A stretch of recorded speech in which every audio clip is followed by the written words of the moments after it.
Good evening students.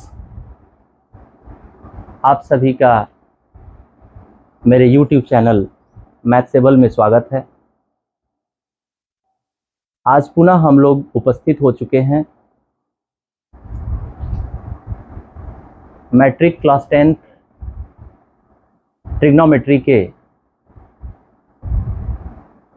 पिछले video में topic introduction of trigonometry और ट्रिग्नोमेट्रिक रेशियो से संबंधित कुछ एनसीईआरटी जस्ट लाइक एनसीईआरटी कह लीजिए आर.एस. अग्रवाल से चुनिंदी क्वेश्चन एक उदाहरण स्वरूप एज एग्जाम्पल जिसमें कि उन सभी सारे कॉन्सेप्ट्स को हम रख पाएँ,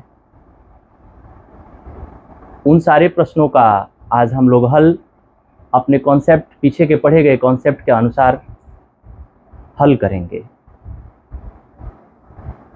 तो आइए, कुछ वो क्वेश्चन है जिसको हमने चुनाव किया है जो इस प्रकार होंगे। टॉपिक मैंने नोट कर दी है ट्रिग्नोमेट्रिक रेशियो। क्वेश्चन होगा question number first,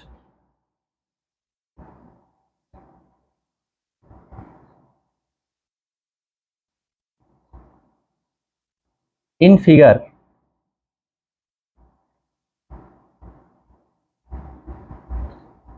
find tan p minus cot r।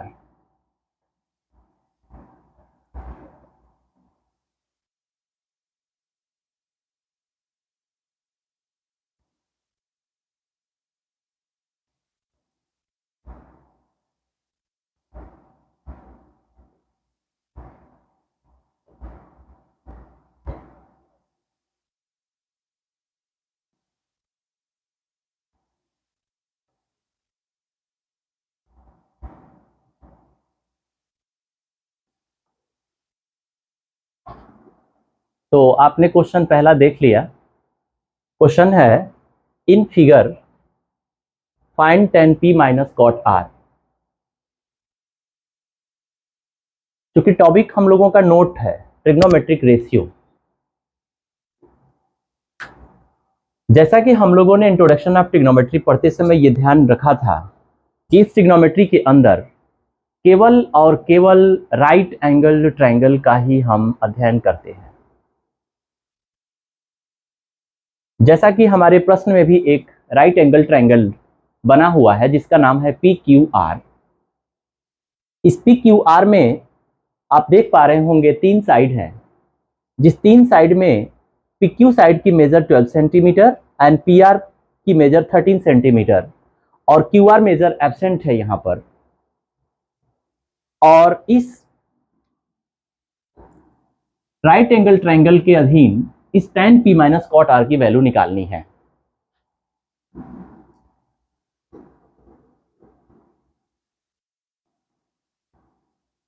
tan p minus cot r कैसे निकालेंगे? तो मैं बताना चाहूंगा कि जब भी किसी स्टूडेंट्स के सामने कोई भी मैथ्स का क्वेश्चन जाता है तो उस बच्चे का ब्रेन अक्सर नोन से अननोन की तरफ जाने का कोशिश करता है। नोन से अननोन, तो फिर हम जानने का कोशिश करेंगे कि इसमें नोन क्या है, दिया क्या गया था डाटा के अंतर्गत। तो सर मुझे एक राइट एंगल ट्रायंगल दी गई थी जिसमें 3 साइड जो होती थी परपेंडिकुलर बेस एंड हाइपोटेन्यूज, उसमें से किन्हीं 2 साइड की मेजर दी गई है बट तीसरी साइड नहीं पता है। तो शायद आपको ध्यान होगा कि हम लोगों ने जब राइट एंगल ट्रायंगल की डिस्कस करी थी तो उसमें एक पीजीटी पाइथागोरस थ्योरम का भी चर्चा करे थे हम लोग, अक्सर बच्चे जानते भी हैं। तो पहले तो हम उस पीजीटी का प्रयोग करके इसकी थर्ड साइड क्यूआर की वैल्यू निकाल लेंगे। अब इस क्यूआर की वैल्यू निकालने के लिए हम पहले बाई पीजीटी का प्रयोग करेंगे, पाइथागोरस थ्योरम, जिसमें कि आप जानते थे हाइपोटेन्यूज का square is equal to perpendicular का स्क्वायर प्लस बेस का स्क्वायर। जिसमें कि हाइपोटेन्यूज आप देख पा रहे हैं 90 डिग्री के सामने की 13 सेंटीमीटर है, और परपेंडिकुलर का स्क्वायर इट मीन्स 12 का स्क्वायर, एंड प्लस बेस का स्क्वायर तो चूंकि मुझे फाइंड करना है, तो बेस का square is equal to 13 square 169 minus 12 square 144। After subtraction result होगा 25, and that base is equal to root over 25, because ये जब हम स्क्वायर को इक्वेट करेंगे, यहां गौर करने वाली बात है कि बेस को मैंने उसी साइड में रखा है, सिर्फ 12 स्क्वायर को 13 स्क्वायर की तरफ इक्वेट किया। आफ्टर इक्वेटिंग पॉजिटिव था तो 13 स्क्वायर की तरफ यानी 169 में वो क्या दिखाई दिया, माइनस में दिखाई दे रहा, तो base equal to root over 25 आ गया। अब जिसकी वैल्यू होगी 5 सेंटीमीटर। सर बाई पीजीटी का प्रयोग करके हमने बेस की वैल्यू 5 सेंटीमीटर तो निकाल ली। अब प्रश्न बनता है कि जब राइट एंगल ट्रायंगल का तीनों साइड कंफर्म हो गया, पहले तो मैं बता दूं कि ट्रिग्नोमेट्रिक रेशियो में किसी भी राइट एंगल ट्रायंगल का जब तक तीनों साइड कंफर्म पता नहीं होती तब तक आप किसी भी ट्रिग्नोमेट्रिक रेशियो की वैल्यू नहीं बता पाएंगे। और अक्सर हमारे क्वेश्चन का ये नेचर है कि वो कभी भी दो ही साइड को वो देता है, तीसरे साइड को वो साइलेंट कर देता है, जिसे कि बच्चों को निकालना होता है। जैसा कि हम लोगों ने अभी पीजीटी करके बेस वैल्यू 5 सेंटीमीटर निकाल रखी। अब अपने वो टॉपिक पे जाता है जहां फाइंड करनी है value tan p minus cot r। जैसा कि आपको मालूम है कि बार बार कॉन्सेप्ट पढ़ने के समय में हम इसको tan theta, cot theta, sine theta, cosec theta कहा करते थे, जबकि थीटा की जगह आप गौर कीजिए यहाँ tan कैपिटल P और कॉट कैपिटल R लिखा हुआ है। That capital P is here angle, acute angle P, and that also capital R is here acute angle in the right angle triangle।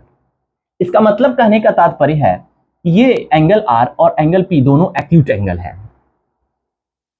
अब प्रश्न बनता है tan P दिख तो रहा है tan P, बट बच्चा पता उसको किस दृष्टि से देखेगा, tan थीटा और कॉट R लिखा तो है बट उसको बोलता है कॉट थीटा, बिकॉज जो इस दोनों टर्म्स के बेसिक हैं वो tan theta and cot theta है। हमने कहा था, आपको ध्यान होगा कि जब थीटा होती है वो वेरिएबल प्लेस होता है, P Q R A B C X Y Z, theta, eta, beta, lambda, alpha, beta, कुछ भी वहां दिया जा सकता है, बट उसको हम देखते कैसे हैं, tan थीटा के रूप में। तो फिर आप तो बात समझ गए होंगे, tan थीटा इक्वल टू, अब यहां जानेंगे कि now tan theta equal to perpendicular upon base होता है, tan theta equal to perpendicular upon base. अब गौर करने वाली बात है कि tan थीटा को तो जानते हैं, बट tan थीटा नहीं दिया गया है, यहां थीटा की जगह पर क्या लिखा हुआ है, P, tan P, tan capital P और that angle capital P it means क्या। तो यहां गौर करने वाली बात है कि कैपिटल P परपेंडिकुलर, तो आप गौर कीजिए जरा, जब हमने पीजीटी का थ्योरम लगाया इस बेस वैल्यू को निकालने के लिए, तो उस वक्त मैंने जो लंबू की तरह खड़ा था उसको परपेंडिकुलर कह दिया, और जो बेस था वो QR, बेस आधार नीचे था और हाइपोटेन्यूज U थी 90 डिग्री के सामने। लेकिन जब भी मैंने कहा था कि जब भी ट्रिग्नोमेट्री में जब किसी परपेंडिकुलर और बेस की बात करनी होती है तो ये बड़ी ही कंफ्यूजन का विषय है बच्चे के लिए स्टार्टिंग में, जो फर्स्ट टाइम ट्रिग्नोमेट्री पढ़ने बैठे होते हैं बच्चे। वो क्या सर, तो चूंकि जो परपेंडिकुलर है और जो बेस है उस फिगर को जैसे ही हम रोटेट करते हैं तो फिर जो परपेंडिकुलर वो बेस बन जाता है और जो बेस था वो परपेंडिकुलर बन जाता है। उस स्थिति में ये बच्चा कंफ्यूज हो जाता है कि मैं परपेंडिकुलर किसको मानूं, PQ को मानूं कि QR को मानूं।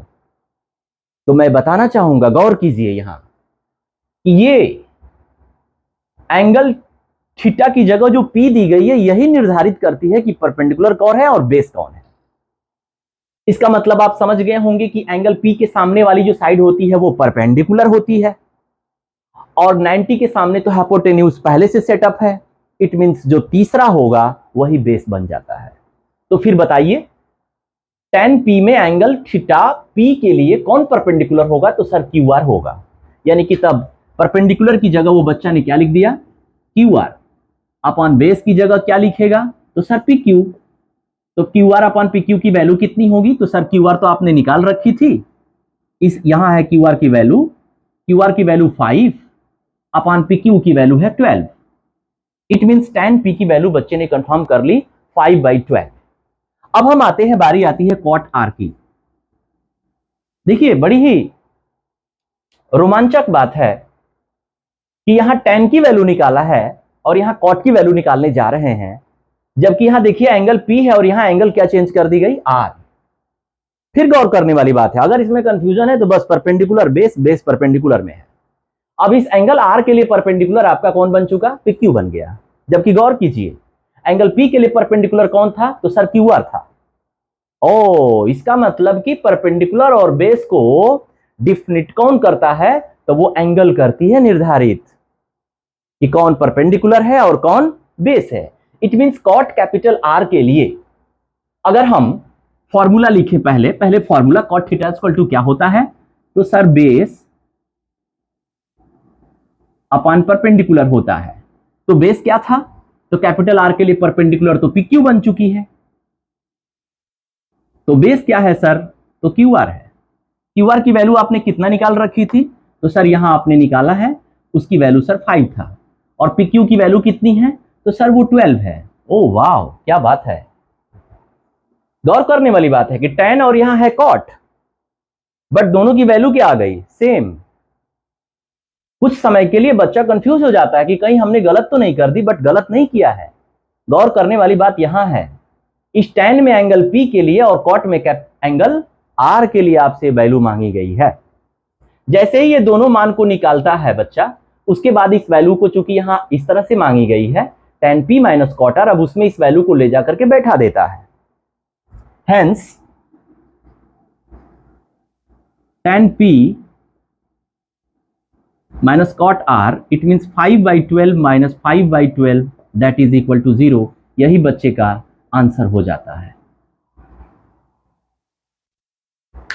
तो मैंने बहुत अच्छा प्रयास करी इस क्वेश्चन को क्लियर करने में। इस क्वेश्चन में आपने क्या दिखाया सर? तो अपने कॉन्सेप्ट से हमने ट्रिग्नोमेट्रिक रेशियो की वैल्यू किसी राइट एंगल से कैसे कोरिलेट रहती है, इस चीज को बताने का प्रयास करी। मैंने कहा था कि इन सारे क्वेश्चनों का संबंध हमारे एज एग्जाम्पल होगा, हमारे पीछे के बताए गए कॉन्सेप्ट से। अब हम इसी प्रकार का एक और भी क्वेश्चन हमने चुन रखा है, जो कि ये होगा क्वेश्चन 2। वो होगा given 15 cot A is equal to 8, then find sin A and sec A। यानी 15 cot A इक्वल टू 8, तो sin A and sec A की वैल्यू बताइए। देखिए हमने जो चीज इसमें प्रयोग करी है वही चीज का प्रयोग यहां भी करेंगे, लेकिन कुछ अंतर होगा। इस वजह से मैंने इस क्वेश्चन के जस्ट बाद मैंने इस क्वेश्चन का सिलेक्शन किया है।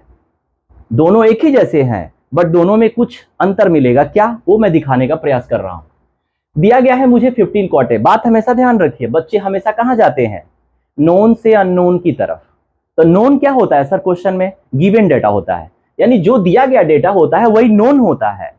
वहां से बच्चा ये कंफ्यूज क्लियर करता है, कंक्लूजन निकालता है कि क्या थीम होगी इसके सोल्यूशन का। तो पहले 15 cot A इक्वल टू 8 में गौर करेगा बच्चा। पहले ही गौर करने वाली बच्चा है, अगर वो मैट्रिक में पढ़ा है तो ये बच्चा सेंस कर जाएगा कि that 15 is not a place at this year.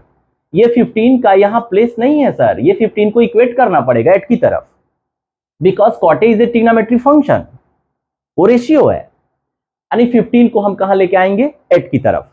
तो नाउ अब आते हैं, हम सोल्यूशन करते हैं। Now 15 cot A is equal to 8, it means cot A is equal to 8/15। कैसे कर दिया सर? वो 15 का cot के साथ क्या रिलेशन था? मल्टीप्लाई का। और आफ्टर इक्वेटिंग मल्टीप्लाई किस में जाता है, तो डिवीजन में जाता है सर, तो हमने 8/15 कर दी। अब प्रश्न बनता है कि सर यहां से साइन ए और सेक ए की वैल्यू कैसे निकालेंगे, साइन ए और ये दो सेक ए की जो वैल्यू मांगी गई हमसे कैसे निकालेंगे। तो पता कितने बच्चे आमतौर पे क्या बोलते हैं कि sir cot theta is equal to तो परपेंडिकुलर अपॉन बेस होता है और बेस अपॉन परपेंडिकुलर, तो यदि सर ये बेस अपॉन परपेंडिकुलर होता है बी अपॉन पी, तो इसका मतलब कि सर तब तो बेस हो गया 8 और परपेंडिकुलर हो गया 15, तो हाइपोटेन्यूज निकाल लो सर, क्योंकि आपने तो कहा था कि किसी भी राइट एंगल ट्रायंगल में जब तक तीनों साइड की मेजर कंफर्म ना हो तब तक किसी भी ट्रिग्नोमेट्रिक रेशियो का बात करना ठीक नहीं। इसका मतलब कि तब वो बच्चा हाइपोटेन्यूज निकालेगा। लेकिन गौर करने वाली बात है कि मैंने इस कॉटे को क्या नाम दिया, ट्रिग्नोमेट्रिक रेशियो। इसका मतलब कि ये कभी भी एक्चुअल वैल्यू नहीं देती है।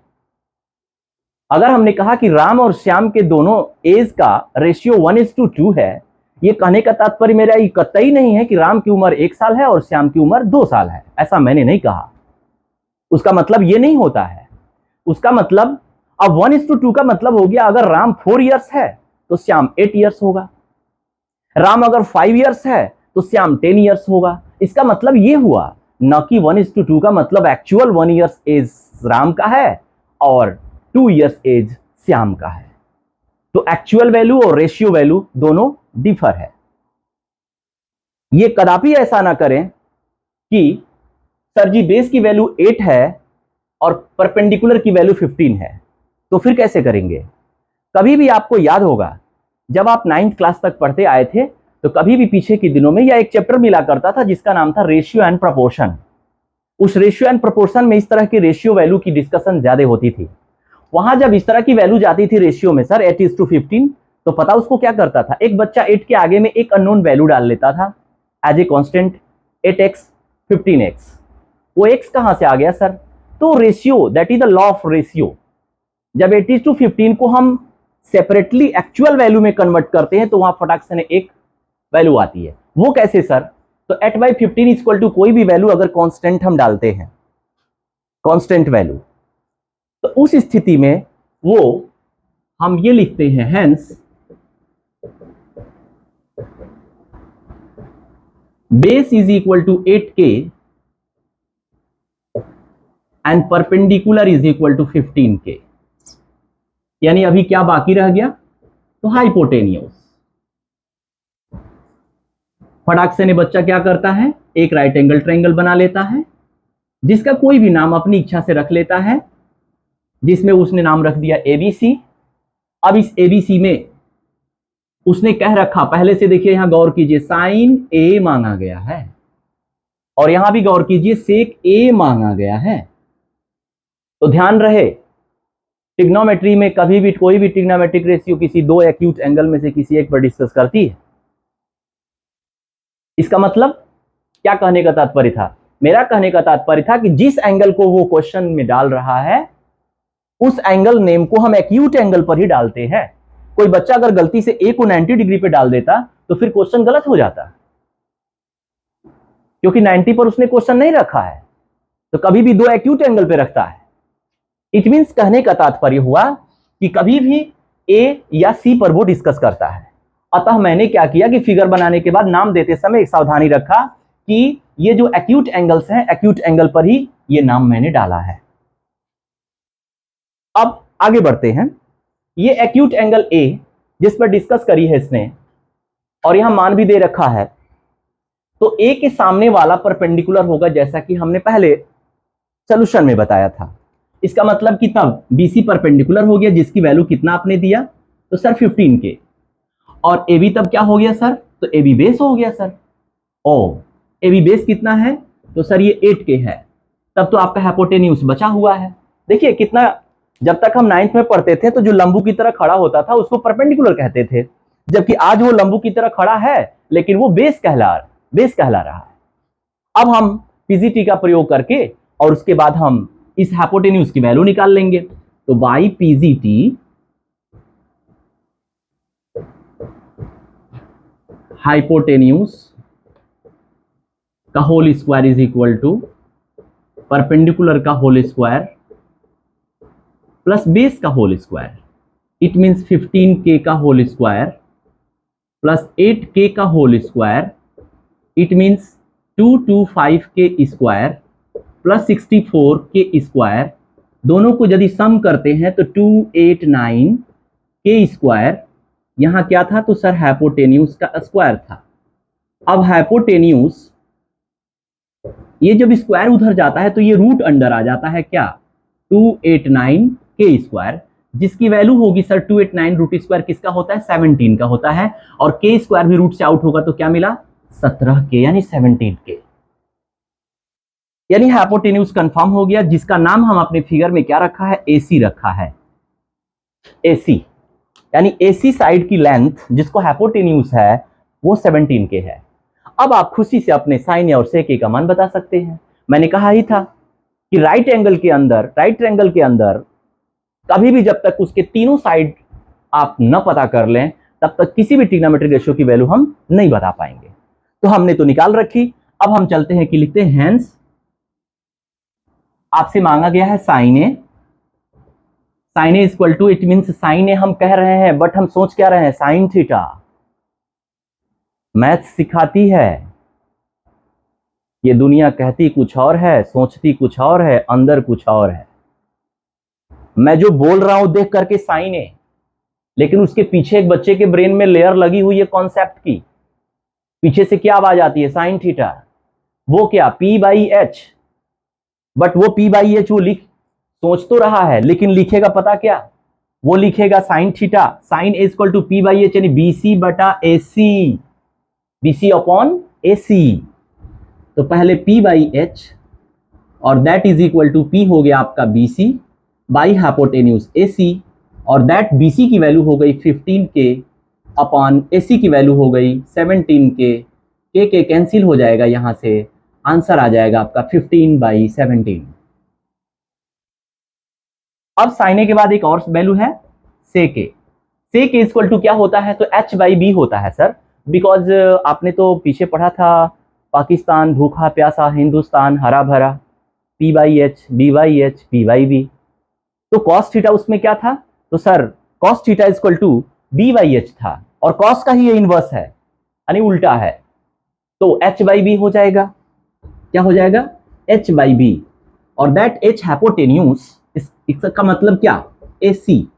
और बेस का मतलब क्या? ध्यान दीजिएगा, ए के लिए परपेंडिकुलर किसको कहे हैं आप?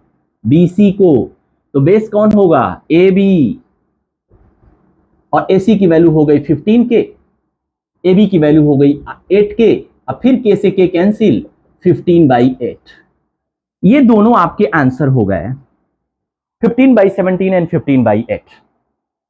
इस क्वेश्चन का भी सॉल्यूशन पूरा हुआ, बट मैं बताना चाहूंगा कि देखने से दोनों का हल एक ही जैसे लगते हैं, लेकिन आपने गौर किया सारी चीजें हमने सेम करी है, बट इसमें कुछ डिफरेंट मिला। वो क्या? वो जो रेशियो वैल्यू थी।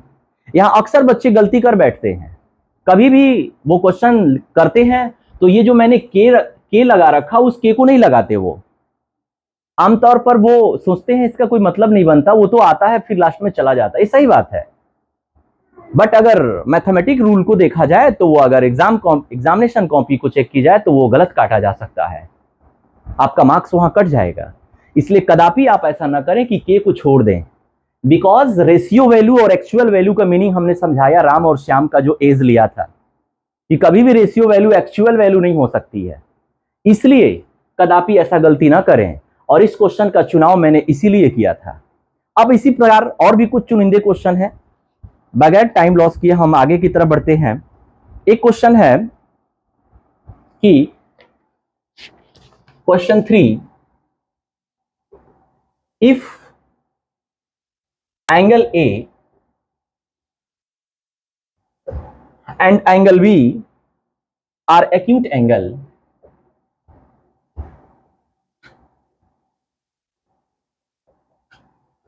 angle such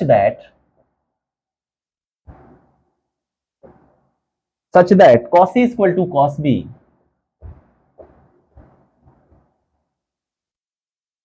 then so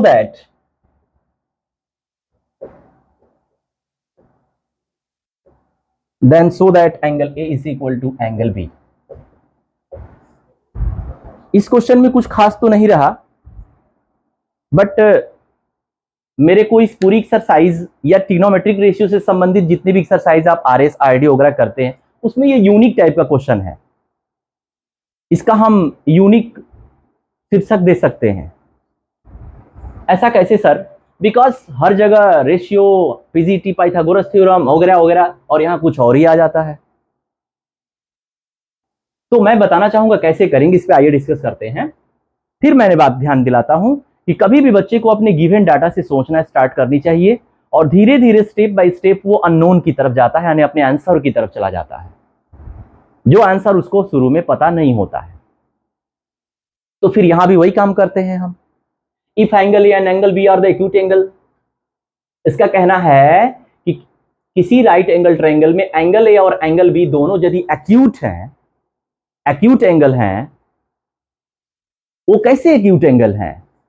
such that जैसा कि cos A equal to cos B, वो दोनों एक्यूट एंगल के साथ एक रिलेशन दी गई है जो बोल रहा है कि cos A equal to cos B। यहां पर पहले एक हम राइट एंगल ट्रायंगल का इमेज ले लेंगे जिसमें A और B को एक्यूट पे डालेंगे। ये ध्यान रहे, वो कह रहा है, मैं अपने मन से इस इमेज को A और B इधर उधर नहीं कर सकता। वो बोल रहा है कि A और B एक्यूट एंगल है, तो हम एक्यूट एंगल पर ही उसको हम डालेंगे। तीसरा को हमने C नाम दे दिया, 90 डिग्री। अब हम यहां लिखते हैं कि नाउ गिवन दैट, उसने दे क्या रखा था, cos A is equal to cos B, cos A equal to cos B, then angle A equal to angle B हमको प्रूफ करना है। मीन्स स्टार्टिंग कहां से कर रहा हूं? दिए गए डेटा से। पहुंचना कहां है मुझे? जो नहीं दिया गया है, हमसे मांगा जा रहा है। तो प्रश्न ये बनता है, जैसे ही हम कास का नाम लेते हैं कॉस ए, जस्ट लाइक बच्चे के दिमाग में एक बात आती है, ध्यान, cos theta, cos theta equal to B by H. ओ सर गौर करिए ना, इधर भी कॉस इधर भी कॉस, ये क्या हुआ? बी बाई एच टी तो कट जाएगा सर, कुछ नहीं हुआ। नहीं नहीं, आप हमेशा कास पर क्यों जाते हैं? कास किसके लिए आया? थीटा के लिए आया है। कॉस के साथ एक एंगल ए भी सेटअप की गई है, तो कभी भी ऐसी गलती ना करें। कॉस के साथ ए को ज्वाइंट करके आप सोचें, cos A equal to cos B है, यानी कि पहले कॉस के साथ जो परपेंडिकुलर होगा वो दूसरे कॉस के साथ परपेंडिकुलर नहीं होगा।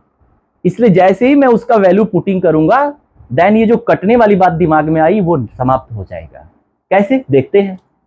Cos A equal to cos B, P by H, यहां भी मैंने पी बाई एच लिखा, बट अभी यह स्टेटमेंट कंप्लीट नहीं हुआ था, इसे काटने की कोशिश ना करें। परपेंडिकुलर, बट ये ध्यान रहे कि परपेंडिकुलर किसके लिए? एंगल ए के लिए। एंगल ए के लिए आइए डिसाइड करते हैं कि परपेंडिकुलर कौन होगा। तो सर एंगल ए के लिए तो परपेंडिकुलर ये होगा सर, और बेस ये होगा सर। तो फिर उसका नाम लिखते हैं P by H. BC by hypotenuse तो सब बच्चा जानता है कि 90 के सामने होता है सर हाइपोटेन्यूज, उसको बताने की जरूरत नहीं है।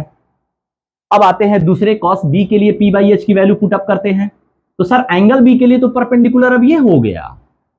अब देखिए यहां जो परपेंडिकुलर था वो बेस बन गया, और जो बेस था वो परपेंडिकुलर बन गया। किधर? राइट हैंड साइड में। इसका मतलब कि तब हम यहां नाम देंगे AC by AB, AC by AB। अब आप क्रॉस मल्टीप्लाई यहां से कर सकते हैं। Now by cross multiply we can write BC into AB is equal to AB into AC। क्योंकि दोनों साइड सेम टर्म AB है मल्टीप्लाई में, तो इस दोनों को हम कट कर सकते हैं। अब कट करने के बाद मेरे पास बचा क्या? Side BC is equal to side AC। अब फाइनल रिजल्ट क्या लाए? BC equal to AC। क्या आपको पता है, ध्यान कीजिए, 9th क्लास में आपने जब ज्योमेट्री पढ़ रहे थे, ट्रायंगल का चैप्टर था, उस समय ये एक थ्योरम कराया गया था आपके सामने कि किसी भी ट्रायंगल में अगर कोई भी दो साइड सेम होती है तो उसके अपोजिट जो एंगल्स होता है वो भी सेम हो जाता है जी।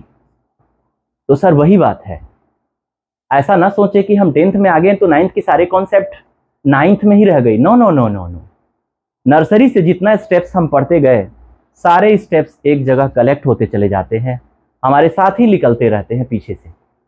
इसका मतलब कि BC के सामने का जो एंगल है एंगल A और AC के सामने का जो एंगल है एंगल B, वो दोनों भी आपस में क्या हो गए, इक्वल हो गए, जैसा कि हमें प्रूफ करना था। हैंस प्रूव्ड इति सिद्धम, ऐसा ही सिद्ध करना था। इस तरह से ये क्वेश्चन भी मुझे यूनिक लगा, अतः मैंने इसकी चुनाव करी। इसी प्रकार इसी क्रम में हम और भी 2-3 क्वेश्चन रखने की कोशिश करेंगे आपके सामने। तो पहले हम इसको क्लीन करते हैं।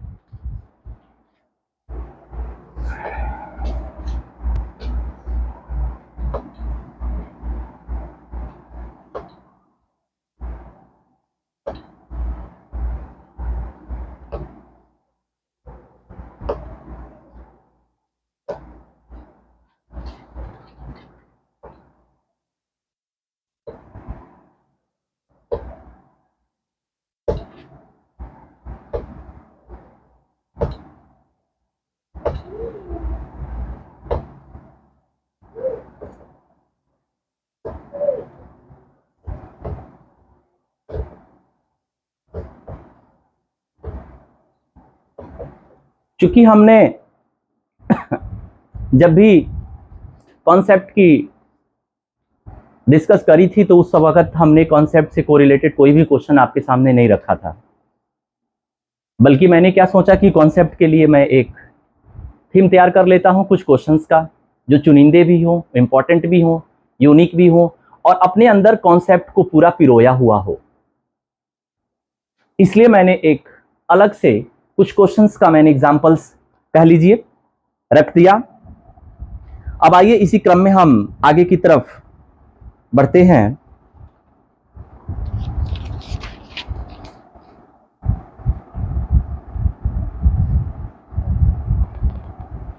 एक क्वेश्चन रखते हैं आपके सामने। हमारे द्वारा जो कॉन्सेप्ट ट्रिग्नोमेट्रिक रेशियो का था उससे को रिलेटेड जो क्वेश्चंस थे उसकी बात हमने कर ली है। अब कुछ चुनिंदे क्वेश्चंस हैं, जैसे कि यूनिक, इसको हमने नाम दिया। उस तरह का एक और भी क्वेश्चन हम आपके सामने रखते हैं। क्वेश्चन नंबर 4 होगा ये।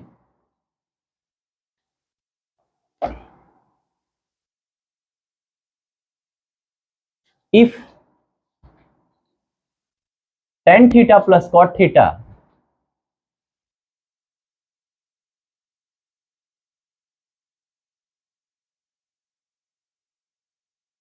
To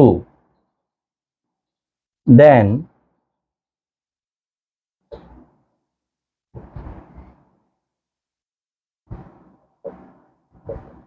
find the value tan square theta plus cot square theta equal to 1। मैं बताना चाहूंगा कि थोड़ा सा इसको देख करके अजीब सा लग रहा होगा, अजीब से इसका सॉल्यूशन भी देख के लगेगा। क्यों? क्योंकि जो मैंने टॉपिक रखी है उस टॉपिक से थोड़ा सा टू एंड फ्रो ये क्वेश्चन का सॉल्यूशन होगा। बट मैथ्स कहती है कि कभी भी तराजू पर किसी चैप्टर को तोल के ना पढ़ें, थोड़ी लेफ्ट और थोड़ी राइट होकर के ही पढ़ें, ज्यादा बेहतर होगा। ठीक इसी बात को इस सॉल्यूशन में दिखाई देगी, क्योंकि tan theta plus cot theta equal to 2 then find the value of tan square theta plus cot square theta. ये बिल्कुल ही डिफर है। इसमें कोई भी ट्रिग्नोमेट्रिक रेशियो की P/H B/H पाकिस्तान भूखा प्यासा का जिक्र नहीं होगा। आजकल ये बात सत्य भी है, पाकिस्तान भूखा प्यासा, प्रेजेंट टाइम इस तरह की स्थितियां बनी भी हुई है। तो जैसे ही हम सॉल्यूशन करने के लिए चलते हैं तो उस बच्चे का दिमाग पता इसमें क्या खोजता है, tan theta equal to P/H, cot theta equal to B/H,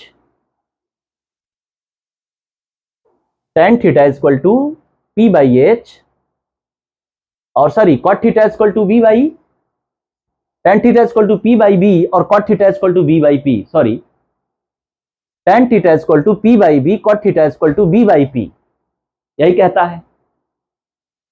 तो मैं बताना चाहूंगा कि वो tan थीटा, और मैंने कहा कि given tan theta plus cot theta equal to 2।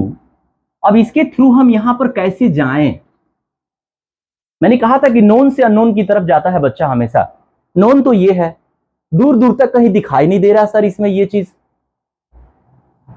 अच्छा एक बात सोचिए, क्या टेन थीटा और कॉट थीटा जो कि आप P बाई बी और ये होता है B by P equal to 2, ठीक है? क्या कहीं आपको कोई रास्ता नजर आ रही है जिसमें कि हम यहां जा सकते हैं? तो बच्चा यहीं से कंसिडर कर चुका है कि सर एक ही रास्ता है, जब इसका स्क्वायर करोगे ना सर तो वो टेन स्क्वायर में दिखाई देने लगेगा। वो तो कहां से स्क्वायर उड़ के आ गया? तो सर कर सकते हैं, कोई भी इक्वेशन अगर लेफ्ट एंड राइट दोनों साइड में है तो हम स्क्वायरिंग ऑन बोथ कह करके ऐसा मैं कर सकता हूं। ओ, इसका मतलब कि तब इसका स्क्वायर करा रहे हैं आप? हाँ, स्क्वायरिंग ऑन बोथ साइड। आइए करते हैं।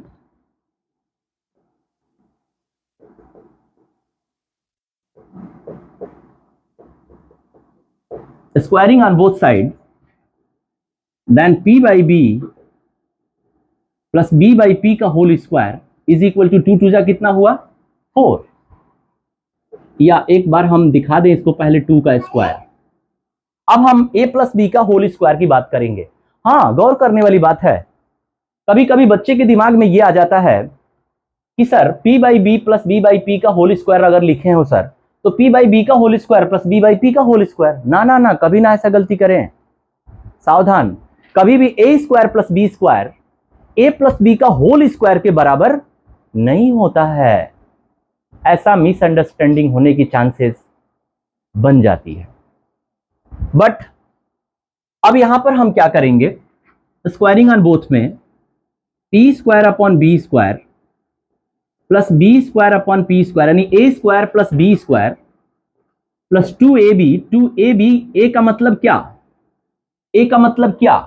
ए का मतलब P बाई बी, बी का मतलब B बाई पी, यानी first term plus second term का होल स्क्वायर, यानी फर्स्ट टर्म का स्क्वायर प्लस सेकंड टर्म का square plus 2 into first term into second term. First term क्या है? तो P बाई बी है, वही मैंने कर रखा है, P by B into B by P is equal to 2 जा 4। आप गौर फरमाइए, P और P कैंसिल, यहां B और B कैंसिल हो गया। अब हम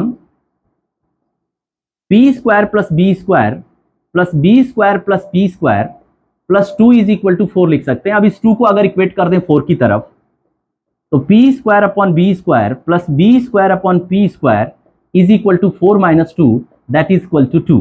बट गौर कीजिए, इस P square by B square को हम P बाई बी का होल स्क्वायर कर सकते थे और इस B बाई पी के जो दोनों सेपरेट स्क्वायर था उसको भी होल स्क्वायर कर सकते थे। अब ये P बाई बी पता क्या बन गया? P बाई बी 10 है सर, और उस पर क्या लेके आया है वो? स्क्वायर, तो tan स्क्वायर थीटा बन गया। और यहां देखिए B बाई पी क्या है? कॉट, और कॉट लेकिन यहां पर ये स्क्वायर लेके आया था, वो कॉट पे स्क्वायर हो गया। इट मींस रिजल्ट आपका आ गया tan square theta plus cot square theta equal to 2। यही रिजल्ट है सर। लेकिन गौर करने वाली बात है कि इसे करने के बाद बहुत सारे बच्चों के दिमाग में एक बात आएगी कि सर आप इतना लंबा क्यों कर दिए, इसको आप यहीं से स्क्वायर कर दिए होते सर तो tan square theta plus cot square theta plus 2 tan theta into cot theta, और tan इंटू कॉट तो कट जाता है सर, बिकॉज वो दोनों एक दूसरे की इन्वर्ट होते हैं, इनवर्स होते हैं। तो फिर वो 2 उस 4 की तरफ चला जाता, 2 स्टेप में आपका क्वेश्चन हो जाता। लेकिन गौर कीजिए, हमारी टॉपिक क्या है? Trigonometric ratio. वो बात तब होती जब हम आइडेंटिटीज पढ़ते, यानी last topic number 5 trigonometric identities. तो मैं ये मना नहीं करूंगा, वो भी करेक्ट है, यहां ये भी करेक्ट है, लेकिन आज इस समय में बच्चा सिर्फ ट्रिग्नोमेट्रिक रेशियो पढ़ा है तो इसलिए वो ट्रिग्नोमेट्रिक रेशियो के अकॉर्डिंगली किया है। जिस दिन वो ट्रिग्नोमेट्रिक आइडेंटिटीज पढ़ लेगा उस दिन तो इसको ये 2 स्टेप में कर लेगा। स्क्वायरिंग ऑन बोथ यहां से करेगा एक स्टेप और अगले स्टेप में उसका रिजल्ट आ जाएगा 2। तो गौर करने वाली बात थी। और मैंने एक बात बताना चाहा कि इसमें कहीं भी कोई भी कैलकुलेशन कुछ नहीं था उस तरह का पीछे के दिए हम लोगों के द्वारा किए गए सोल्यूशन से बिल्कुल डिफर क्वेश्चन था ये। तो ये भी क्वेश्चन कंप्लीट हुआ। अब हम आगे की तरफ बढ़ेंगे।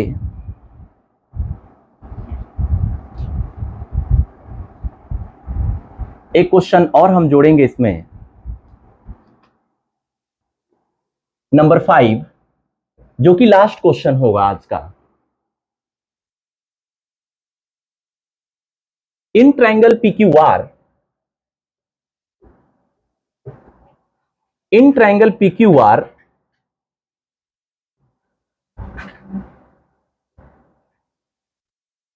Right angle at Q and PR plus QR is equal to 5 centimeter, then determine sin P, determine the value of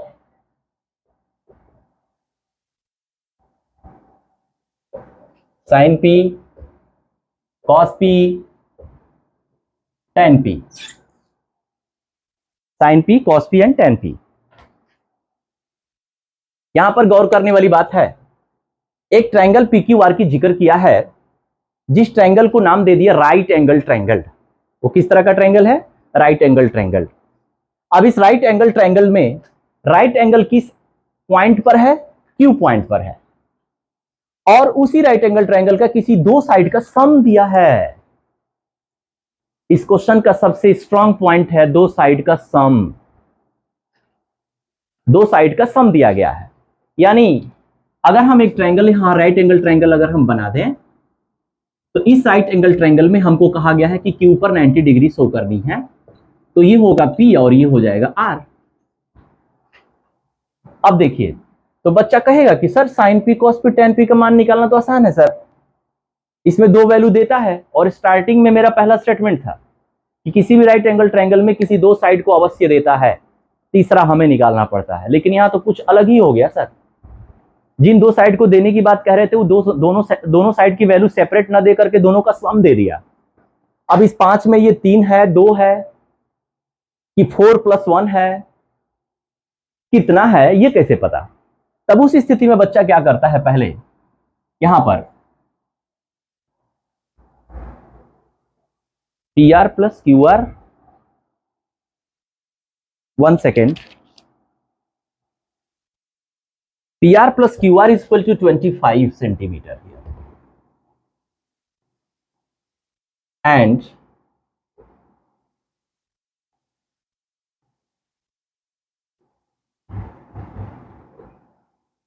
PQ is equal to 5 centimeter।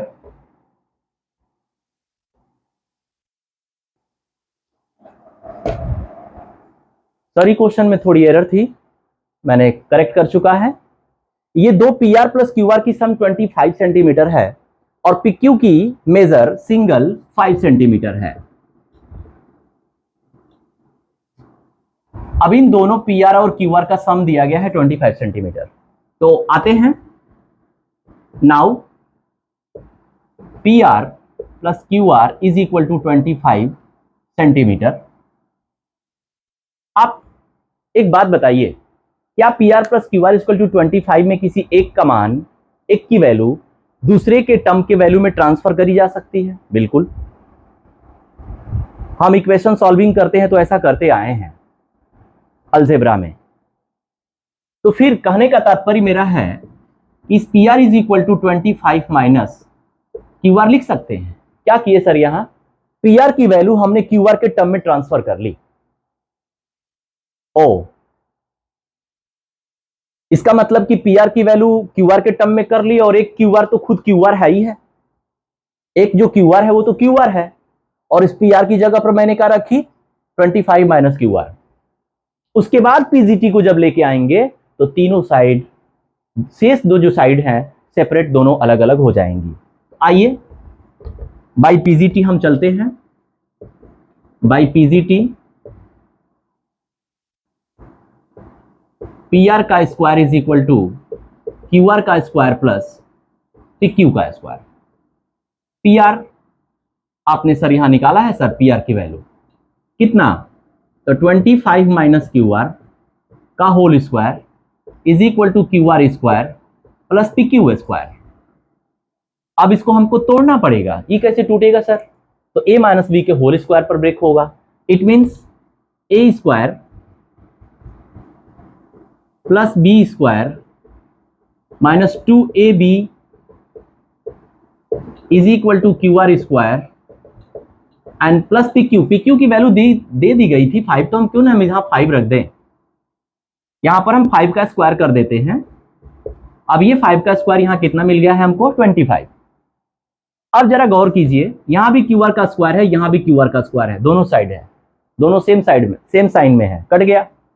अब ये कितना होता है सर, तो 625 minus 50 Q R that is equal to 25। 50 Q R को right में लेके चले जाइए, राइट साइड, और ये 25 को 625 की तरफ लेके आ जाइए। अब 625 से 25 को माइनस करेंगे तो 600 आएगा, क्या equal to 50 Q R equal to, यानी क्यू आर की वैल्यू कितनी निकली सर, तो सर क्यू आर की वैल्यू आपने निकाली पता, 600 बाई 50, 1010 कैंसिल और 5 से 12 टाइम्स में 60 कैंसिल हो जाती है। इट मीन्स आपकी क्यू आर की वैल्यू फाइनल हो चुकी है, वो है 12 सेंटीमीटर। जब क्यू आर कंफर्म हो गई तो सर पीक्यू भी कंफर्म हो जाएगा, क्यू आर हो गया तो पी आर भी कंफर्म हो जाएगा, बिकॉज पी आर